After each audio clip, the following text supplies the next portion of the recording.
Yeah, so I'm gonna get their usernames and put them in the Zoom chat.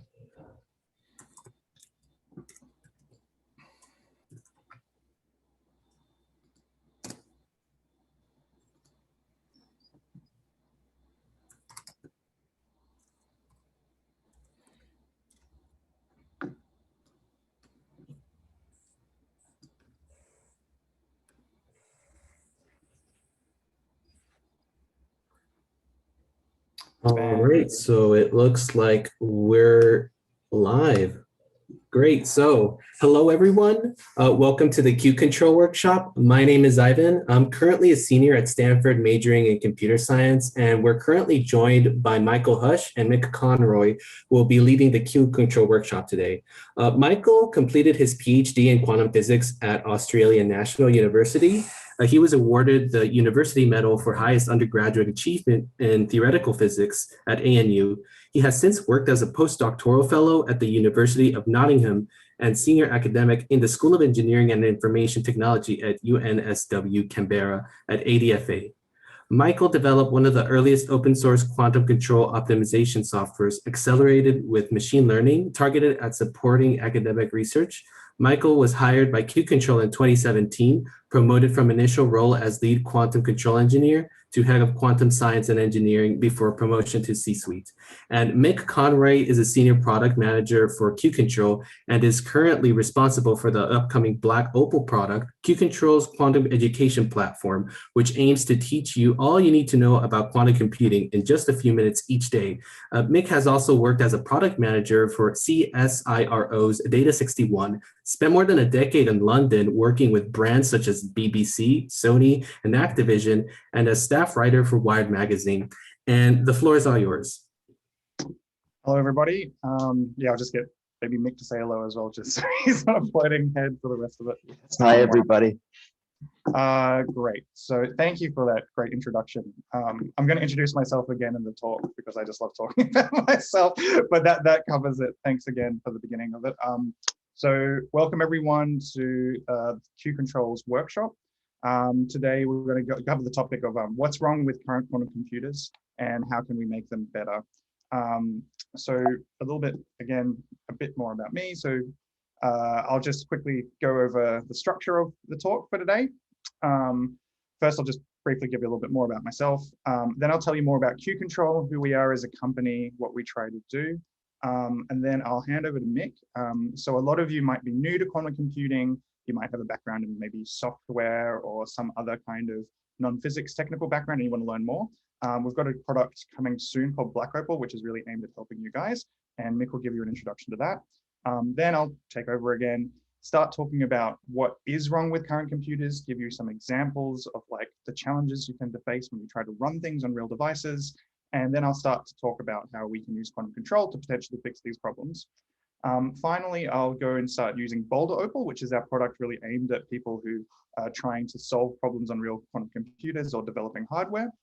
And I'll show you how you can use Boulder Opal to come up with like a realistic model for a quantum computer. And then finally use Boulder Opal to come up with controls which improve the performance of that quantum computer as well.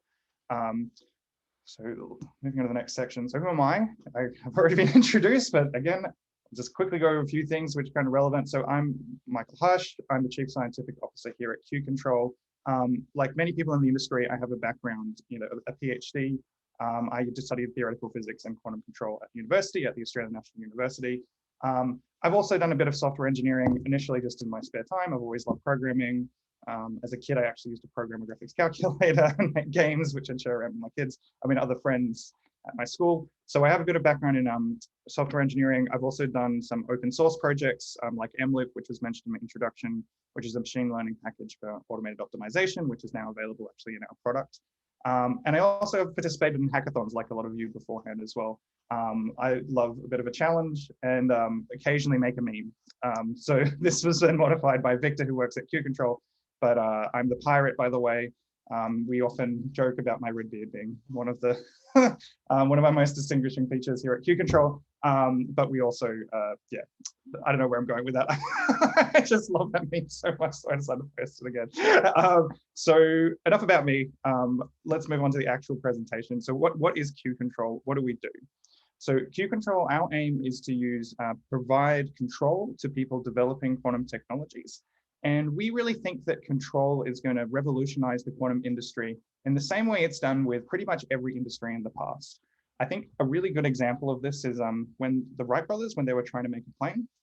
So at the time, when flight was in early days, people were really, really concerned with trying to develop an aircraft with intrinsic stability. So they were thinking of, like, in a sense, designing something that would never tip, falter, or do anything that would just perfectly be stable and float in the sky. So what the Wright brothers did instead, their clever trick, so to speak, which allowed them to crack it, is they decided to use control instead. So not necessarily create a system which is dynamic, just stable as itself, but if you put someone who has complete control of that vehicle, is able to turn the yaw and pitch of the plane, what they can do is that person controlling it can then use feedback, it can use control to ensure that the early plane is stable. And so that choice of using control to improve a technology instead of trying to make something intrinsically stable actually was the beginning of revolutionizing the flight industry. And so we believe there's actually there's a set of very similar stories across things, also including op-amps. Like in electronics, they were actually developed again. Initially, people were trying to design technologies which were perfectly able to amplify, but then they discovered that using control and feedback is able to improve the performance of an op-amp, and you're able to make something which just amplifies a lot, use a bit of feedback and control, and get something which is very precise as a result. So here at Q-Control, we believe that a similar revolution is going to be possible in quantum technologies, and we're aiming to provide those quantum control solutions to people building devices. So we are, wrong keyboard. So we have two primary markets. At the moment, we are focusing on both delivering quantum control to people trying to build a working quantum computer or using quantum computers. That's one of our main targets. And then the other one, which won't be much of a topic today, but we also build and develop control solutions for quantum sensors, like like neutral atom sensors for detecting small changes in acceleration or gravity. So we really are aiming to be a quantum control company for all technologies, but today we're going to talk mostly about quantum computing. We have a lot of partners. We work with IBM, Rigetti. We have a variety of connections with other people at a variety of different academic institutions have bought our products. And not necessarily that means a bunch, but we've also had a lot of coverage in reputable places like The Economist, etc. In terms of our people, we have around 40 people now. So half of our team has a PhD in theoretical physics or some kind of quantum control or machine learning, but then the other half of our company doesn't actually. We have a really diverse mixture of people who have backgrounds also in just software development, front-end development, back-end development, design. So our company has a lot of diversity in terms of background, and it really shows that you don't necessarily need to have a PhD to contribute to the quantum industry, especially in startups like ours. We have two locations. We've got one in Sydney and one in LA. We opened them relatively early, and we've also looking towards opening an office in the EU. So there are lots of different locations that you can potentially collaborate with us at. And we've also done a lot of research where we've really already demonstrated improvements to the performance of particular devices. Here is just an initial example of, here we're showing improving the performance of gates on IBM's quantum experience. On the plots down the bottom, we can see the fidelity or the error on a bunch of gates. The purple lines is showing when we use Q-Control's control solutions, we can really bring those errors down compared to the black, which is the default gates that IBM provides. And what the other thing that we're able to do when we're improving the performance of individual gates on that quantum computer is improve its performance so it was more stable and robust. And so these pulses happen to last for over 5 days when they were run. We've done similar, these were all results done with single qubits, and we've also done similar performance improvements to 2-qubit gates, again, getting improvement on the fidelity of the gate or basically reducing the errors. So just showing you that we do a lot of research also at Q-Control and actually improve performance of real computers. But then the question of that many people might be asking is then how do we deliver this research to people? And we do that through software. So we're ultimately a software company. And today we're going to talk to you a lot about the software packages that we provide that allow you to easily do quantum control on real devices. And I'll talk about those software packages more as they come up. So that's a quick overview of who I am, who the company is. For those who are new to quantum computing, maybe those weren't used to seeing a bunch of plots with fidelities and errors, etc. This might in fact be your first kind of experience with quantum, this workshop. We actually have a product which is launching soon aimed at that, and I'll let Mick give an introduction to that now. Cool, thanks, Michael. Let me just share my screen. Hopefully that's all working for you guys. So yeah, so I'm Mick Conroy. I'm the Senior Product Manager at Q-CTRL. And I've been with Q-CTRL since 2019, and I'm in charge of one of our other products, Black Opal. So today I just want to tell you a little bit more about it, give you a bit of a sneak peek at it as well, and also let you know how you can get involved with the product's development if that's something. What is Black Opal? Well, Black Opal is our quantum educational product. As Michael said, we have a new version releasing a bit later on this year. And what Black Opal will do is it will enable anyone to learn the fundamentals of quantum computing by completing short interactive tasks in just a couple of minutes a day. No prerequisites, no strong math or physics aptitude required. So really, starting from zero, Black Opal will let you get to what we like to call practical quantum literacy. So, maybe not an expert, but you have the knowledge to really start to engage with the broader quantum industry, appreciate where quantum technology might overlap with your area of expertise, and perhaps take the next steps in terms of working with partners to solve real problems with quantum technology, or moving on to more advanced products like Boulder Opal, which I'll hear a lot more about today. So Black Opal's key focus is really on building an understanding of quantum fundamentals with intuitive, highly visual, hands-on learning.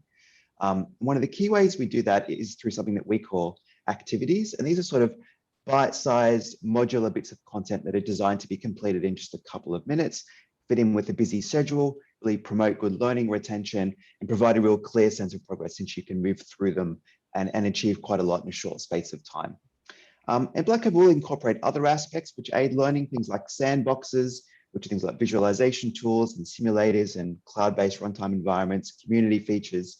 But one thing I want to really focus on today are these activities that I mentioned, these bite-sized sort of interactive learning modules, because I'm going to actually show you a couple today. So what we actually do is we group those into topics and then into skills, which is sort of the broadest concept that we use. And I want to show you a couple of activities from our superposition skill, which is one of our first beginner skills. So I'm going to actually show you that in the app so you can sort of see what it's like. I'm just going to show you a real small slice of the app today. I'm just going to let me switch over here. But I think it's a really good representation of the sort of experience that we'll be offering in terms of interactivity and visual impact and approachability, variety. So let's jump in. So what I'm going to show you is some activities within our superposition in waves topic. And this lets the user start very simply with the concept of waves, how superposition manifests in those waves being a good way to visualize what can otherwise be quite an abstract notion in superposition. So let's show you a couple of these activities. So this is an activity. It's a single screen. It gives you a really good idea of the cadence of the app, where we have some content on the left to introduce a concept and something really interactive and engaging that will reinforce that concept on the right and a task to complete. So in this case, we're just sort of making sure that the user has an intuitive feeling for what amplitude and wavelength is. And you can see we can play around with this amplitude on the right-hand side. It's quite smooth. And we can also play around with the wavelength as well. And we're sort of aiming for this target wave on the left, which we can sort of hit and submit. And then we'll get rewarded with a little bit of extra information about the particular task that we've just completed. And that's it. We've completed the first task, the first activity. And I'm not going to go through every single one today, but if we skip forward to super duper position, we can start to see that things are getting, introducing more concepts here. Here we're looking at constructive interference and how waves can come together in superposition to create some really interesting patterns. And here on the right, we've got these two blue waves constructively interfering to create this orange wave along the top. You can see we can do some play around with it and really get to know what's going on and see some really interesting patterns. And again, we're aiming for this sort of dotted line sort of wave. Just progressing through. So for example, this next activity, we start to introduce, we combine wave motion and circular motion, and the concept of phase being an angle from the x-axis. And we can sort of really play around with that, with this sort of circular activity on the right, trying to find pi on 2. And moving even further through, we start to see how we can create some really interesting patterns with superposition, such as this spirograph on the left by superposing, putting 2 circles into superposition. Or on the right, we've got this quite complex activity here where we've got 2 different waves controlling, say, the X and Y axis of the pattern. And by putting those together, we can get some really interesting patterns here. And in this case, the user is looking for this heart pattern. So that's just a really quick look at some of the engaging activities that we have.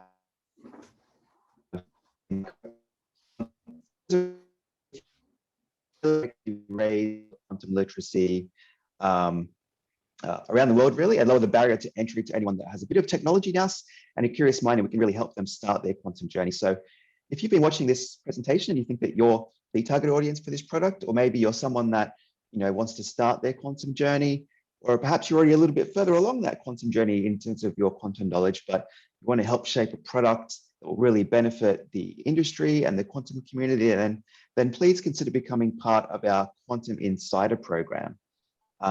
You'll get early access to content as it's developed, a chance to really influence how this product evolves, as well as access to the insider community that we're building around Black Opal. So if that sounds like you, then we'd love for you to join us, and please do so by visiting the bit.ly link on the screen. We'll share that in the Twitch chat and on Discord as well. So with that, I'll say thank you very much for your time and hand back over to Michael to continue the rest of the presentation and the workshop. Enjoy. Great. Thank you, Mick. And I think Mick will also be staying around to help me out with the serving of questions as well. So at any point as we keep going, feel free to post a question in the stream chat and I'll be happy to address it. So thanks again, Mick, for that great introduction to Black Opal. And again, it's when I was learning quantum mechanics, I was learning it from a terrible textbook filled with errors, and it wasn't a very pleasant journey. So I highly recommend everyone gives Black Opal a go and signs up, because it's a lot more dynamic and fun. Well worth giving it a go. So back to kind of the main topic at hand for our workshop. So what is wrong with current quantum computers? So I'll quickly flip across now to some examples. Hopefully, let me just see. Hopefully everyone can see that. Okay, so what a good start on using a quantum computer is IBM's Quantum Experience. So IBM Quantum Experience is like was the earliest, I think, publicly available cloud computer. It's great in that it really does, like, it allows you to run whatever you want and you get the honest truth about what gets run on the device. So I think IBM's done a fantastic job of putting this together. So today I'm just going to show you like a really, really simple example of what it's like to run, probably I would consider the simplest algorithm on a real hardware, on a real device, just to give you an understanding of like where we're currently at with the technology and where the big challenges lie. So what I've done here is I've put together a quantum circuit. So hopefully those of you have been to some of the workshops with IBM or Google beforehand and now have a decent understanding of what a NOT gate is and what a controlled NOT gate is. So here what I'm doing at the very beginning is both of the qubits are always initially prepared to be in a 0 and 1. Sorry, a 0, so they're both assumed to be in a 0 state. I'm applying a NOT gate to the first qubit. So then if I was to write that down, it would be a 0, 1, because you start with the qubit furthest down here, and then you put a 1 here. So at this point along the circuit, we've done a NOT gate, which changes 0 to a 1. So we've got a 0, 1 state.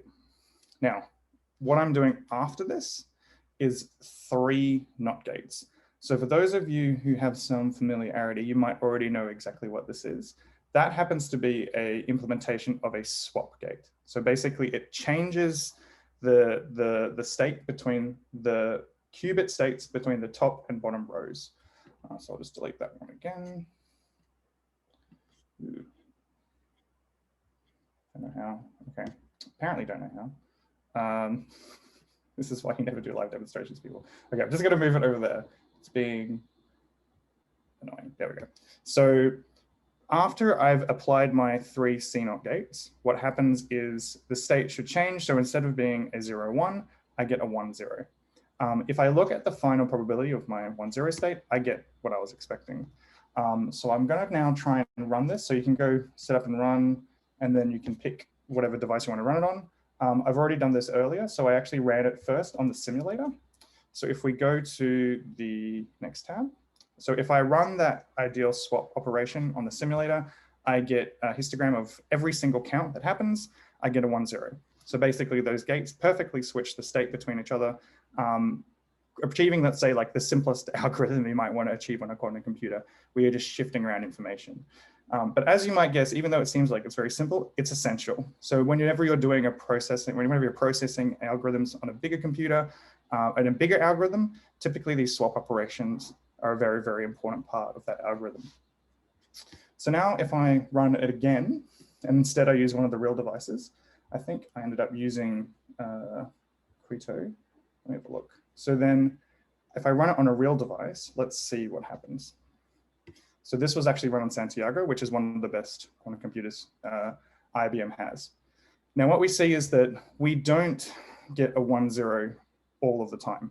So what's happening is we're actually getting random other states. So 300 out of over 8,192 trials, that's the number of times I ran my quantum computer. I only got the correct outcome 7,650 times. And I actually started getting the result wrong 318, quite a few other incorrect results. So if I quickly just do some math, out of the total number of results, I only got the correct answer 93% of the time. So that might seem like a big number. That's like a high distinction if you were doing an assignment. But imagine if this is just one time. So if I have any kind of computation which has, let's say, 10 of these, let's say I'm even doing it with a few more qubits, remember that it scales as the power of 10. So if I take that, I'm already getting, if I have even 10 shifts of information around my quantum computer, I'm already getting the result wrong about half the time. And so this is the kind of critical challenge with quantum computers at the moment. They have the gates that we perform and the qubits that we have are actually quite noisy. They don't always give the right answer, and their quality, this means that when we try and run bigger algorithms or when we try and scale them up to make larger devices, we tend to run into errors. So this doesn't give you a very good picture of what's going on. All we're seeing is that something's broken. To try and get a better understanding of why this is happening, we can use some visualization techniques. So what I've gone to here is another sort of the older version of Black Opal, which Mick talked about, and these features will actually be migrated into Black Opal in sort of a playground feature eventually. So today you can actually play around with this if you want. If you just go to app.qcontrol.com, you can sign up and you can start trying these circuits out. So what this does is allows us to visualize what's going on with that quantum circuit and get a better understanding of what happens when errors and other errors exist on real quantum computers. So what I'm going to do is I'm going to recreate that circuit. We use a slightly different notation here. So it's an X gate, but it's basically a NOT gate. So again, I'm preparing the 0, 1 state here, and then I'm using these 3 states to attempt to get a NOT afterwards. So after that first gate, what we have down here is a representation of the quantum state. So hopefully some of you have heard about block spheres. Block spheres are a representation of a quantum state. So if you've got one qubit, the block sphere basically shows you visually every state that individual qubit can be on. At the top of the sphere, if this pointer is pointing up, it's in exactly a 0 state. And at the bottom of the sphere, if it's pointing exactly down, you've got a 1 state. And then the block sphere itself, anything on the surface of the sphere represents the superposition. So some state in between a 0 and 1. Another important trick, which will be important when we keep going through here, if you have a qubit and after you're processing information and then you do a measurement, the probability that you get a 0 or a 1 is basically you take the state and then you project it onto that z-axis, that vertical axis. So here at the beginning, we can see that we've got a 100% chance of having a 1, and on the other qubit, just before it started moving, we would have had a 100% chance of having a 0. So then if we play this, and sorry, then the other thing in the middle here, this is because we're doing 2 qubits. So 2 qubits are not just described by 2 block spheres. In quantum mechanics, the Hilbert space grows exponentially. And so these represent the correlations, actually. These represent, they're called entanglement tetrahedra. You can check out documentation to learn more about them. But basically, when you are running things on a quantum computer with more than 1 qubit, the state gets a lot more. Okay, so let's just keep playing and see what happens. So if we have a perfect quantum computer and we run that swap gate, then in the end, we see that the first qubit has changed from 1 to a 0, so it's switched, and the second qubit has changed from a 0 to a 1. So again, we've successfully done a swap. Now, what happens if I add errors? So what we're going to do, and I'll go into more detail exactly about what these errors mean afterwards, but we're going to add realistic errors on a quantum computer. And basically what we're going to assume is that those pulses which I've been applying to the qubits to move their state, that they're slightly miscalibrated, and that there's also some background noise, like a microwave field or some kind of other disturbance from the external environment. So when we run this again with those noises on, what we're now plotting is both the ideal trajectory in that pale teal color, and then the purple one is now plotting what happens when we have those errors on. So as you can see, because there's like a tiny bit of a miscalibration between the amplitude of what we were trying to apply and also this background noise, we get a final result where the qubit has not landed precisely where we wanted. Instead, it took a slightly different path. And so if I do a projection onto the z-axis, I'm going to get the wrong result a few % of the time. And particularly over here, we can see that instead of getting that 1 state, we're going to get occasionally get a 0 state because it's not perfectly aligned with that 0 state. And so that's sort of like a beginning of an understanding of what went wrong on that quantum computer, on IBM's device, basically because things weren't perfectly aligned and there were errors and noise around, we were occasionally getting the wrong result when we ran things. To simplify things, and if you're going to do anything, if you're going to do our challenge or anything, we're going to stick to just looking at 1 qubit for today. And then let's just really bring it down and just look at the NOT gate at the beginning. Okay, so again, in an ideal world, if I was just doing a NOT gate, it changes the qubit state from the top to the bottom. So let's just have a little bit of a closer look of what these errors do. So one example is a control amplitude error. So this one occurs because you happened to miscalibrate your amplitude field, the thing that's driving your qubit. And so what happens is you can see that we've over-rotated, we've gone a bit far, and this can create a small error. And again, if I was trying to do this NOT gate and I measured, because it's not quite at the bottom, I would get a small error and my results would occasionally be wrong. If I then turn on dephasing, so dephasing means that you've got some background microwave field or something wrong. What that does is it adds a slight Z rotation. So the qubit, you can imagine, is slowly rotating around that Z axis as it moves down. And because that occurs, you see once again, we happen to miss the exact location we're meant to get to. And so we get some kind of error. So here I've tried to give you a visual understanding of how getting things slightly wrong with your qubits can produce errors and issues with the measurement results you get out. So hopefully you're beginning to get an understanding of why quantum devices, what is wrong with quantum devices, that they work not a lot of the time, and that when you break it down, you can begin to see that these errors are errors that occur with your measurement results are actually related to kind of miscalibration and noise where background microwave fields or the calibration of your drives is a bit off. So going back to our presentation, this is the problem. So we've gone over the problem, so to speak. What is the solution? And the solution broadly it's a very difficult problem, actually. I've given you like one of the simplest models for what the errors are, but there are many different errors that can occur. You can have lots of different types of coupling to your environment. You can also have extra quantum levels in your system, which happen to participate and create coherent errors. There are lots of challenges. So the solution to this is basically a field we call quantum control. So quantum control is basically a set of both theory and like software and techniques, lots of different approaches. And quantum control theory tells us how to control the behavior of any device or system that obeys the laws of quantum mechanics. There are many, many techniques in quantum control. You can use it to design microwave pulses, the way in which you implement controls.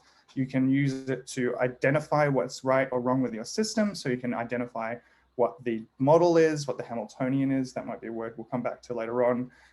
What the exact parameters of your system is. You can also use it to come up with feedback schemes to correct errors, to correct like stabilize a system. And everyone, I think, maybe if you've heard about quantum computing at all, you've heard about error correction. Error correction is just an example of feedback control, actually.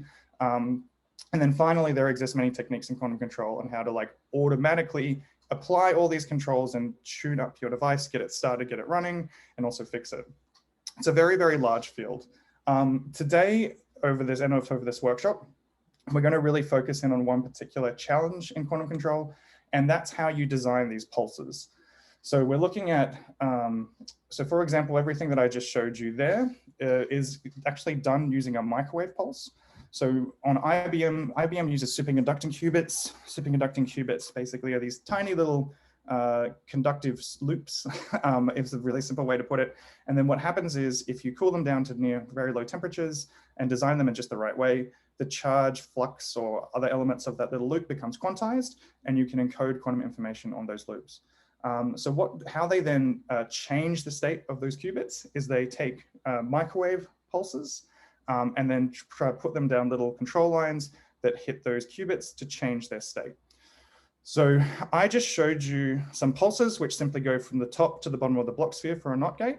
And that's very similar. So actually technically on IBM, they use a pulse called drag, which is robust to leakage to other levels, but isn't necessarily robust to the errors that I showed you. And what that largely looks like is I've just got an example of what that pulse would look like if you ran on IBM. It would just go to the top to the bottom of the block sphere. What we do at Q-Control is we provide tools and things to design controls which are robust to those noises that I described. And so here I've got a special pulse, which I'm showing in the lower thing, designed by Q-Control, which those errors that I showed you, which had amplitude and dephasing problems, this pulse has been designed such that it is robust to those errors. So instead of just taking a simple trajectory from the blocks through the top of the bottom, what you do is you do a little special loop. You kind of go up and down and around. And what happens is by doing that special loop, if there is any error with your amplitude or dephasing on that qubit, that extra loop that you take basically self-cancels that error out. So that's a little bit complicated to understand. And not only understanding how these pulses, these robust pulses work, would require a PhD. So instead, what we're going to talk to you today about is instead of having to learn all of this quantum control, we're going to talk about our product Boulder Opal, which just allows you to use it out of the box. So instead of having to figure out how you could derive robust pulses and understand details of how they work, instead, I'll just show you quickly how Boulder Opal can be used to improve the performance of real qubits. We'll design these kind of controls, and then you can deploy it on real devices. Okay, so I might just... Michael, we have a couple of questions here. Do you want to take some questions now or leave them to the end? No, that would be good. Let's take some questions now. Okay, so first question here was, as a solution to reduce noise-produced errors in quantum computing system, what can be considered as a near ideal system or location like a deep ocean bed or a space station? Yeah, I think that's quite an interesting question. So unfortunately, they're all pretty bad. So I think the challenge is like these quantum devices are incredibly sensitive to everything from radio signals to vibrations.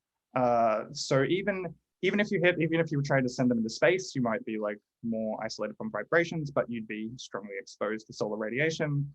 What else are we talking about? The deep ocean. it's maybe the deep ocean gets you a bit more protected from some radio signals, but you still probably get exposed to vibrations and things. It's actually really challenging to isolate the systems, and that's why, as I was coming back before, why you should use control instead. So instead of having to try and put a lot of effort into putting these things in very complicated and exotic places, instead you can use control to basically dynamically stabilize them so that these radio signals and things don't affect your qubits like that. Do we have another question? Thanks, Michael.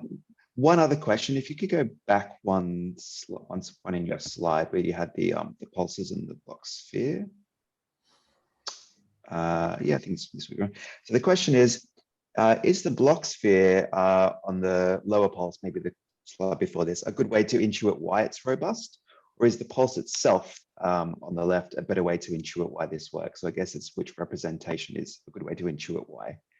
Yeah, so if you really want to know why it's robust, we actually have a notebook on our application notes. Let me just go to it now.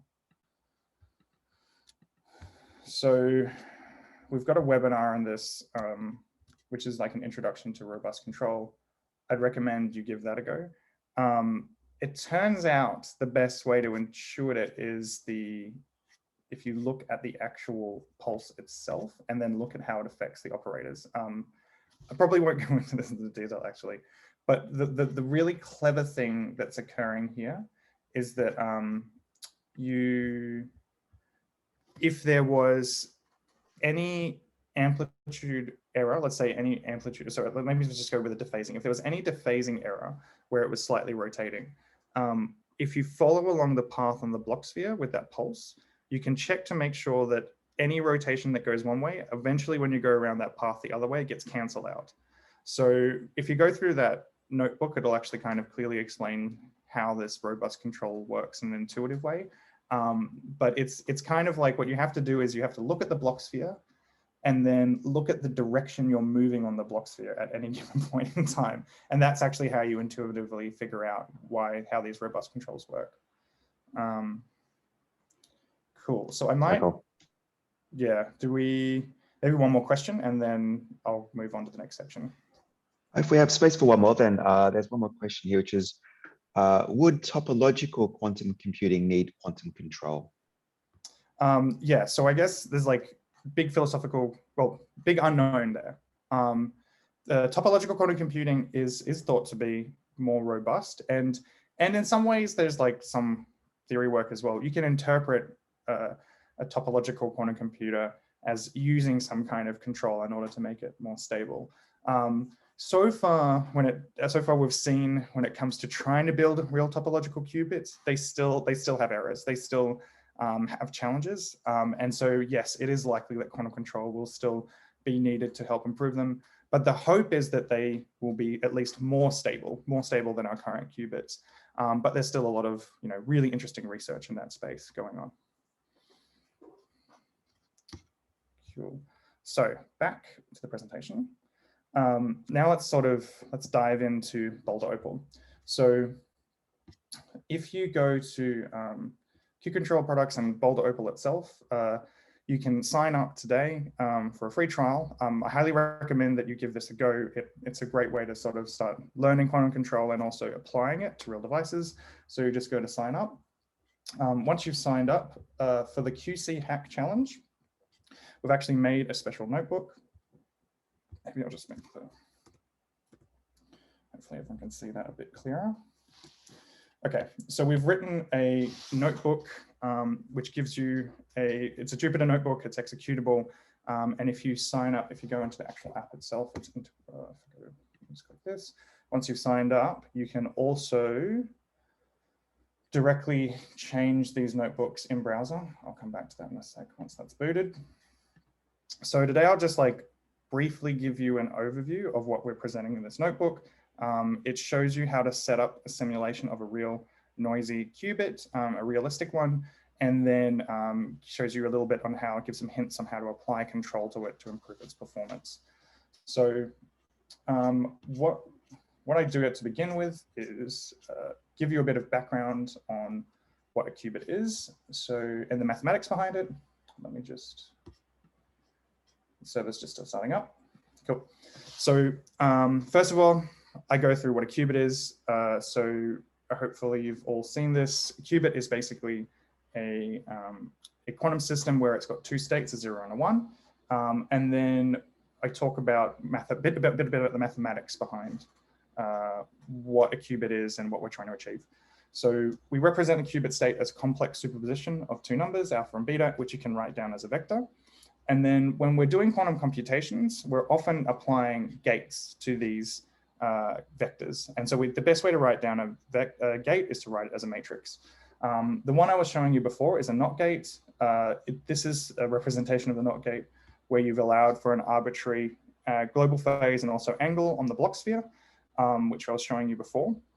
So here, this gate will always achieve, taking a 0 will always take it all the way to a 1, but the theta, the angle there, just shows you what angle it does it on the axis. The NOT gate is then, so you apply a gate to the state of the qubit if you want to see what happens after the gate. But when it comes to actually implementing these things in reality, what we need to do is add a little bit more physics to the description. So again, the other thing I was just mentioning before we move on is that in an ideal quantum computer, you have your state, you have your gates, which were applied by matrices. And then at the end, the measurement that occurs, that is related to the probability of the amplitude of your vector, so your state vector. So the probability of getting a 0 is proportional to the mod squared of your alpha constant, and then the probability of getting a 1 is proportional to the beta constant. Okay, so in reality, when we're trying to do these gates, this is normally kind of the way that quantum computers are described. But the challenge in a real device is you have to dynamically achieve these gates. In the real world, you can't just instantly magically apply a gate to a qubit. You have to apply some kind of control, a microwave field, or on maybe if you're working with ions, you might be applying some kind of lasers to your system. And in order to achieve that gate operation, you need to actually solve the dynamics of your system.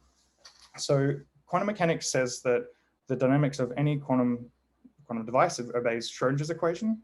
Schrodinger's equation says that the derivative of your wave function, which in this case would be the individual qubit, so it's just the derivative is basically the dynamics of your alpha and beta constants, obeys an equation where your system dynamics is described by a Hamiltonian.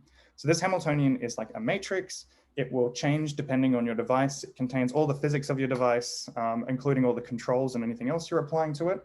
And if you want to figure out how the state evolves over time, you need to solve this differential equation. One little thing I'd say is when you're working with quantum computers, you can use another trick where you basically move all of this evolution into a unitary. And so this unitary ends up being the matrix of your gate. So if you want to find out what gate has been applied when you apply some type of microwave field or otherwise to a qubit, you have to solve this differential equation. There are lots of different ways of solving differential equations that I'm sure you've heard of. The good thing about Boulder-Opal is that you don't have to worry about that at all. You just have to write down the Hamiltonian and it takes care of all of this integration stuff for you. So in order to make progress with the next step, we have to figure out what our Hamiltonian is for our superconducting qubit. So fortunately, I've provided that for you. So the Hamiltonian, if we have a individual superconducting qubit, and then we're going to apply a microwave pulse to it, which was kind of these plots I was showing before. That microwave pulse gets described by this omega term function as a function of time. And then the Hamiltonian of your qubit basically has this B operators, upper and lower creation and lowering operator, which is just written out here as a matrix. So this Hamiltonian is like a matrix equation where this field, these pulses we're applying has two parts, a real and complex part, which we often call for microwave drives I and Q, and they're both time-dependent functions, which you can change. Okay, so in an ideal situation, so first of all, we're going to just look at the gate for an ideal qubit. You could imagine that we just turn on our microwave drives, just suddenly turn it on and keep it fixed and constant. So if we do that, this term becomes a constant. And then if you've got a constant Hamiltonian, it turns out it's really easy to solve this equation. You can do it analytically, and you end up with this unitary.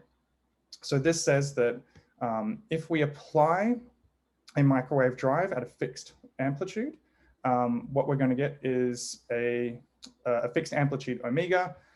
We will get this unitary that changes as a function of time, where we're basically moving the state of the qubit from the top to the bottom of the block sphere. So it's basically rotating around.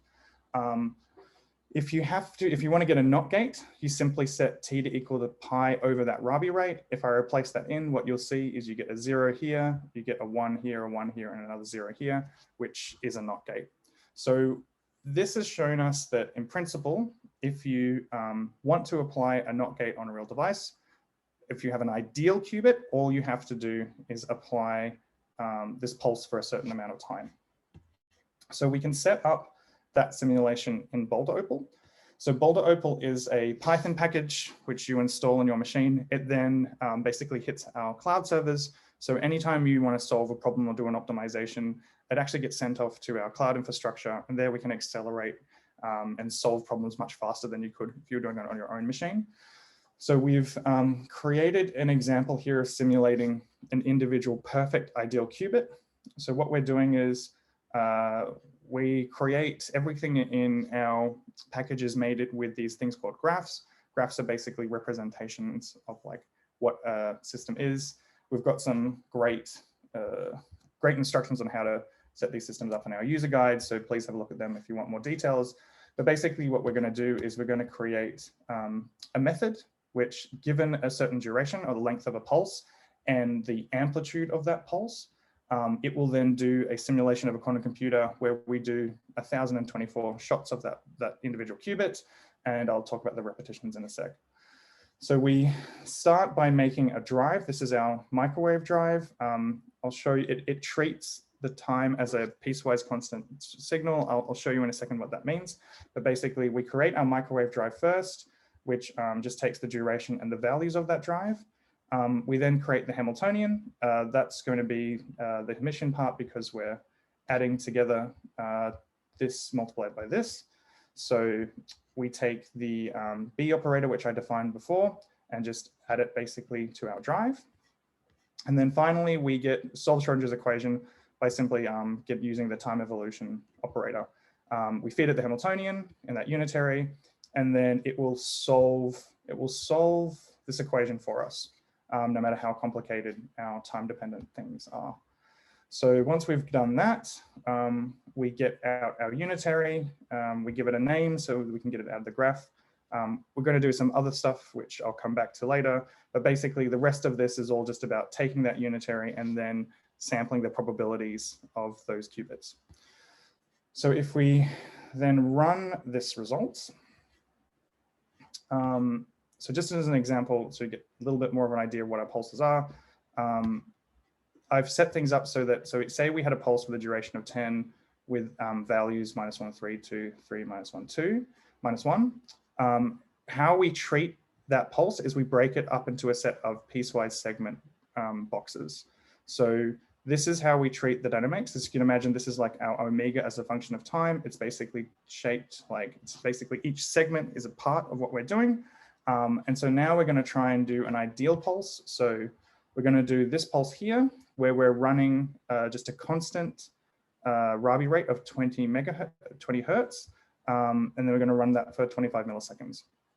So this is going to hopefully create a NOT gate, if we do, as I described before. So we substitute that in, we do our NOT duration is that pi over the Rabi rate, which is what I told you would work before. And we set the value to be the maximum Rabi rate. So that's that value omega. Okay. So if we take that and run it, we basically just feed that into that method I defined before. That gets evaluated. And then what we get popped out is the gate which we got in our simulation. If we compare that to an ideal gate, we can see that the difference between those two matrices is 10 to the -16. So the gate that we thought we'd applied, we basically integrated it, solved Schrodinger's equation, and checked that that matrix that came out was perfect. I won't go into more details about this, but we can also then sample the set of numbers that come out. I haven't shown you here. Let me just check. It's working.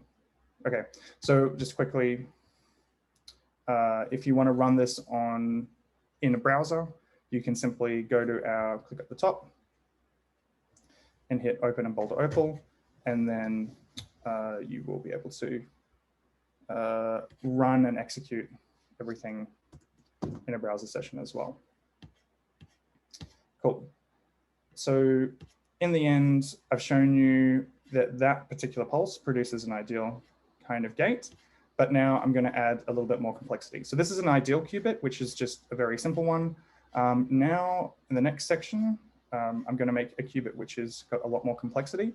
So there's a few things we're going to add. First of all, on a real qubit, you don't necessarily know what the actual amplitude is. So what you normally program is arbitrary values of voltages on your microwave drive between -1 and 1. And then you don't necessarily know exactly what frequency that's set. So that's the first thing I'm adding in. I'm going to add that dephasing error that I talked about before in that with that block sphere. So I'm going to add that error to the device. So there's going to be a slight dephasing error. We're also going to add an amplitude miscalibration, again, as I showed you in those qubits demonstrations with, when I showed you before in those visualization tools. And then I'm also going to add a bandwidth limit. So that means that if you send the signal down a control line, it means that you'll take away any of the high frequency components and you'll only get a smooth signal. Again, another trick. If you want to look and learn more about that, check the application note. And finally, I'm just going to add some additional errors to the measurement, but we won't talk about that more today. So if we then put that together as a graph, I've put the example here. So we basically, instead of, we take that previous qubit before, we first of all add some amplitude errors. So as I said before, a miscalibration where you're over rotating. So we just define a little bit of error on our qubit and then multiply our microwave drives by that error. So they over or under rotate. This is a little bit more complicated, but basically this allows us to add a bandwidth so that there is a limit to the frequencies that go through our line. And we're also going to add a dephasing term. So this is that extra Z rotation that I showed you on the block sphere. And then finally, add that all together and run it again. So this simulation looks a lot more like that, qubit I showed you in that visualization tool. And if we try and run that same pulse that I showed you before, which should work on an ideal qubit, what happens is we get an error. So if we look at that NOT gate, we don't achieve a perfect NOT gate. We get something a bit incorrect. It happens to, have a bit of extra, the size of your diagonals is a bit different. It's no longer 0. It's got some extra weight there. And so we end up getting an error. The exact unitary is not the same. And also if we look at the actual measurements, it's not doing a perfect NOT gate. So I'll let you guys explore that on your own and have a look at simulating that qubit in your own time after this. One more, the last thing I'll just go through is, so given that more realistic model of a qubit, how do we actually improve it? There are 3 main approaches with different problems. So when you're trying to improve the performance of one of these qubits, the key is, what I just showed you is, basically I was doing a simulation where I was, that pulse being defined, that omega was this here. And I was showing you how to set up a simulation in Boulder Opal, which actually dynamically does this qubit simulation. That's what I was achieving. So the question now is like, how do we design these pulses? What control techniques can we use to come up with these pulses, such that they work better on real devices? So there are a few different approaches, all with different kind of advantages and disadvantages. I talk about them all in more detail in that application, in that note that I showed you before. The first is optimal control. So if you have a really good model of your system, if you know exactly what your qubit is doing, if you know exactly what its frequency is, how it's coupled to other qubits, you can actually use that model, use that graph which you've made, and plug it into our optimization engine and get a solution. So optimal control is really useful if you have a perfect understanding of what your model is on your device. In practice, it's very, very rare with real superconducting devices, real quantum computers, that you have that much knowledge. So we normally recommend one of the second two. Robust control is where you have partial information about your qubit. So you might just know that it has some kind of amplitude error, some type of dephasing error, and there's a bandwidth limit. If you know that those three things exist, you can use robust control to design pulses which are robust to those errors and also have limited bandwidth. So robust control is like only requires partial information about the qubit, but you still have to know a little bit of physics, and you still have to kind of calibrate that pulse online. We have a variety of guides to help you out there. And then finally, the third option is for people who maybe don't know a lot of the physics, and that's where you use machine learning. You use learning control.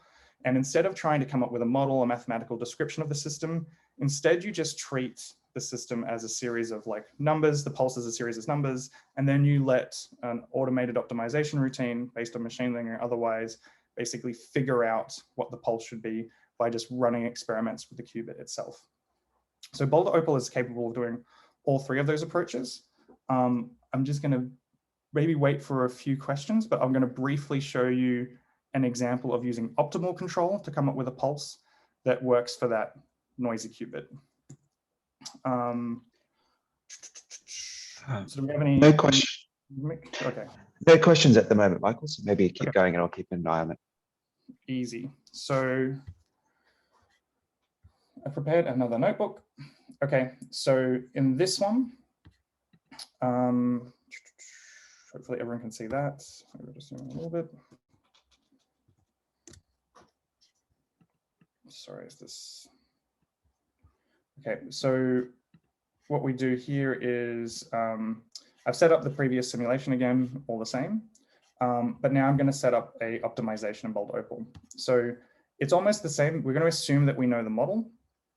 So I've copy pasted largely everything from above. I've created a graph again. This time I'm going to add a little bit of extra things. So at the beginning, I'm going to create some variables that can be optimized. So I'm adding a set of variables for the segments. Each of the values can have a value between 0 and 1. And then what I'm going to do is export that. So I'm going to export that from the graph so that I can later on check what pulse I got. I then basically set up my graph exactly the same as before, except at the end, instead of targeting a unitary, I get an infidelity and basically check how close that unitary that I created is to my target, not gate, this gate here. Okay, so after I put that all together, I've got my graph. Optimizing it is really as simple as just you hit calculate optimization, you give it the graph, you tell it that you want to minimize the infidelity, and then you tell it to output that omega. So after I run that, I end up with these pulses. So for this particular case, this pulse looks pretty complicated. It's got a lot of ups and downs to it, but it's in the end, it says it's going to create a gate with a low infidelity. So again, what I can do is I can then feed this pulse into my simulation, which I do here. Basically take all of those segments and put it into this. And then what happens is I run that simulation and I get a gate with, yes, a remarkably low error. So even with that noisy qubit, with those errors due to the dephasing and amplitude error, I can use Boulder Opal to design a pulse. It's a lot more complicated, but it's still possible to implement on a real device. And then that pulse will perfectly achieve the gate that we wanted to do. So that's sort of one way of deriving pulses for doing optimal control on your real device. I have two questions here, Michael, if that's okay. Yep, go for it. So one question was, are most noise and errors constant or are they dynamic? Yes, that's a really, really good question. So the answer is something in between. So when it talks about the time scale of an individual gate, or even running an algorithm, so normally what you find is that the errors that occur on your device do not change over the time it takes to run a whole quantum algorithm on the computer. Instead, what it will change is on the order of minutes. So as in between each run that you do, every time you run your quantum computer, you'll find that the dephasing and amplitude calibrations drift very slowly. So when it comes to a simulation, normally what you want to do is you often want to set your noises to just be constants, or something similar to something very slowly changing, which is also possible in Boulder Opal. So where have I shown you that? Sorry. So here, yeah, I'm setting these to just be constants, but when it comes to actually, the thing is you can't assume that you know these numbers in a real device, because even though they're pretty much constant during one run, they tend to be slowly changing over the order of minutes. So as you're trying to run your quantum computer over a day, this value will be fluctuating. So if this, like the I value might be fluctuating somewhere between 1.002 and 0.98.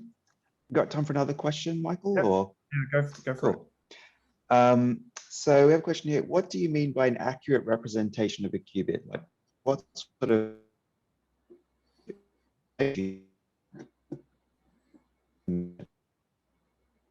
Yep. So, sorry, Mick, I think you dropped off a little bit. But in order for the qubit to be accurate, yeah, no problem. So when I say accurate description, I mean that Hamiltonian, basically how you program the qubit on your computer, the description of the physics that it obeys, basically the description of this matrix. Yeah, if you don't necessarily need that, which you can try and use automated optimization instead. The example that I showed you assumed that you knew the Hamiltonian really well, including like the errors, etc. And that's not always realistic on a real device, or at least can be very, very hard to achieve.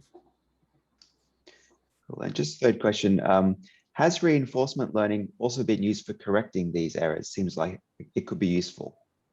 It certainly has. So if you go to Q-CTRL, if you go to our website and then our Learning Center, cool. So we have a variety of webinars which describe a lot of the research we've been doing, and one which you probably want to give a go at is suppressing errors on real quantum computers. So that's where that was our first demonstration of using reinforcement learning. And yeah, we basically, so yes, we've actually used reinforcement learning to improve the performance of single and 2 qubit gates on IBM's quantum computer. It'll be a feature coming out in Boulder Opal soon, which will make it really easy to do. So yes. And it is a really good approach. If you don't have a model, reinforcement learning is one of the best approaches out there. And it turns out on real devices, particularly for 2 qubit gates, it can be very, very hard to get a good description of your qubits. Cool, thanks, Michael. Great. Sweet, so that's pretty much the end of my presentation. If I would highly recommend that if you're interested in our challenge, I would go and have a look at the notebook. I've linked it on our Discord channel. It will give you a good start to figure out like what the challenge looks like. It goes in actually pretty, unlike today, which was pretty quick, it goes down through each of the required steps in a lot of detail. You're also welcome to chat to us, and we'll be more than happy to give you more help with the challenge. More than happy to give you more help with understanding this notebook. If you're not necessarily someone who has a lot of physics in their background, don't be too afraid of this challenge. You can use the automated optimization approach where you won't have to know as much about the maths behind the model, and you can still get some really great results. So give it a go, even if you're not necessarily a physicist. Have a look at it and see if you have a chance of solving this problem. I would say more broadly, in the quantum computing industry right now, these are some of the really big challenges we're facing. The qubits are not of a high quality, as you've seen when I showed you in that demonstration beforehand, all the time. And so we really need to figure out how to use control and other basically building better devices to improve the performance of these quantum computers in order to get algorithms to run on them. So if is there any more questions that we have. There is a couple more if we have some time. Yep. They just come through.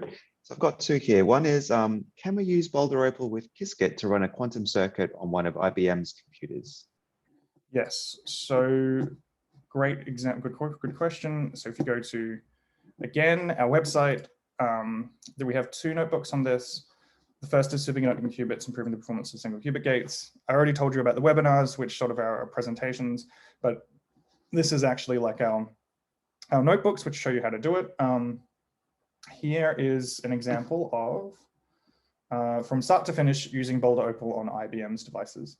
And I'll show you, skip to the results. So here is some real data.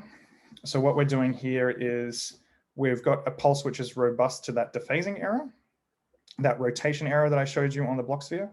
And on this x-axis, I'm showing you how much of a detuning error is on that qubit. So in this case, we're like basically adding it to artificially.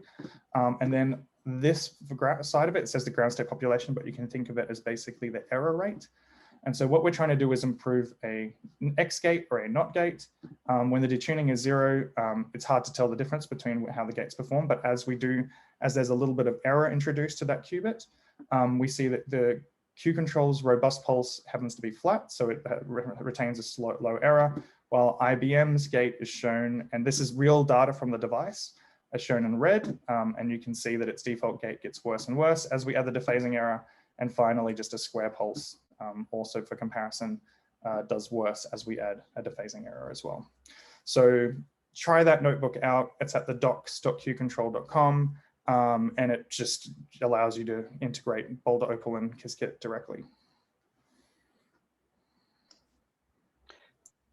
Cool. One other question here. Is it possible to improve the readout fidelity by having a custom pulse for the final gates to set up the measurement, or is measurement riddled with its own set of issues? So the short answer to that is yes. It is possible to improve the readout fidelity using a custom pulse. It is, I would say that, again, a good model for the measurement on superconducting devices is very hard to get. So we've done some simulations on this, and we've certainly shown improvements to getting improvements of your measurements. And there is research out there on this as well. But it is sort of, it's a big challenge actually, trying to use control to improve the performance of your readout. Certainly possible in theory. There have been some experiments which are suggesting it might be possible, some basic tune-up, but at the moment the model's very unclear, so probably the best way to improve that is probably using the automated optimization features in Boulder Opal. And if you want to try that, you're welcome to, and we'd be happy to help you out on that as well. Yeah, so but basically it does have a set of issues, and the main issue with the measurement is that our model for the measurement on superconducting qubits is even worse than our model for the qubit itself. So it's a really challenging problem.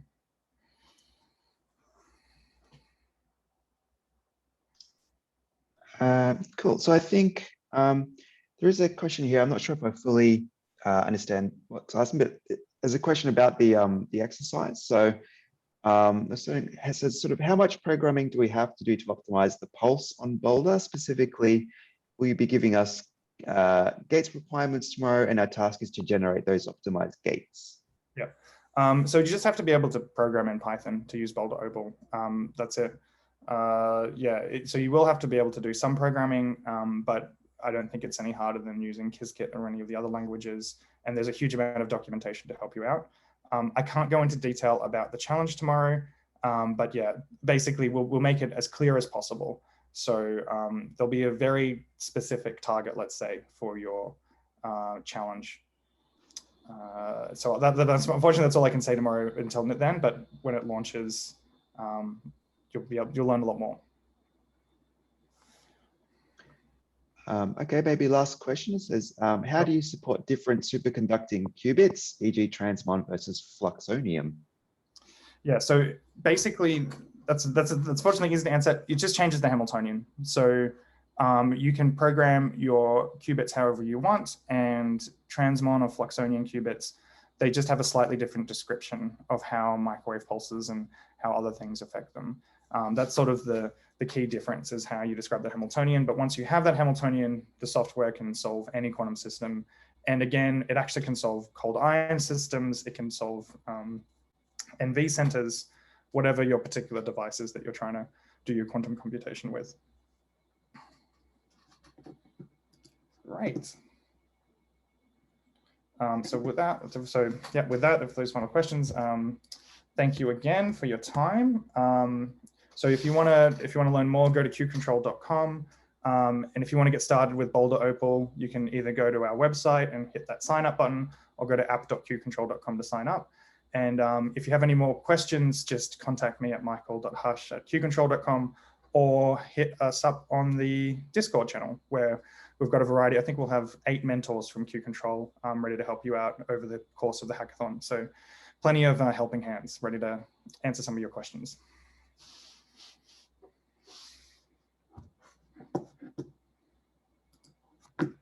Is that handing back to you, Ivan?